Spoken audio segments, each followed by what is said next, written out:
Hinimok ni Office of Civil Defense Administrator Undersecretary Ariel F. Nepomuceno ang mga security personnel na makibahagi sa kahandaan at katatagan ng bansa pagdating sa mga sakuna at kalamidad. Sa ika-50 anibersaryo ng ASIS International Philippine Chapter, binigyang diin ni Yusek Nepomuceno ang mahalagang papel ng security service industry sa pagpapalaganap ng disaster preparedness sa bansa.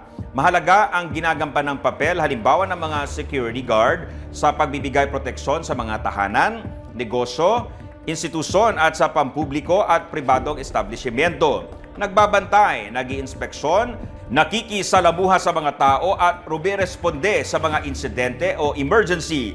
At dahil ang ating mga SECU ang unang nakakaalam ng mga pangyayari sa isang lugar, sila rin ang unang nalalapitan ng mga mamamayan. Kaya panawagan ni Yusek Nepomuceno sa libo-libong private security officers na nakadeploy sa buong bansa, magsilbi rin sana sila bilang force multiplier sa panahon ng sakuna at kalamidad.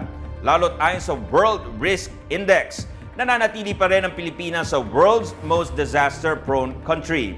At sa pinangangambahang The Big One o ang 7.2 magnitude na lindol mula sa West Valley Fault.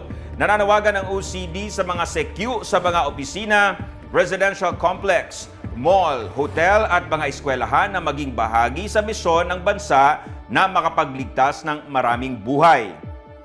Ayon pa kay Yusek Nepomuceno, maaaring makatulong ang mga security personnel sa mga inspeksyon sa lugar ng nasasakupan, pamumuno sa community drills, at maging emergency responders sa panahon ng pangangailangan. So may I invite you to have or share with us to a common mission. Every guard post will be a post for preparations and response also. Not only a post to safeguard your specific territory, but help us to make your post as part of our overall capability. The first line of defense will be the engineering solutions, compliance with the no-build zone, making sure that buildings are resilient. Second, the muscle memory that we're building through drills, simultaneous drills. And third will be the capability of the country, government, local government, private sector, our capability to respond.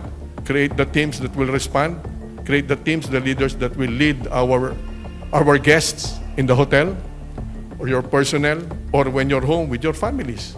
Start organizing everyone. Saving lives is definitely essential and has always been part of your mandate. That's also our mandate. Let's do it together.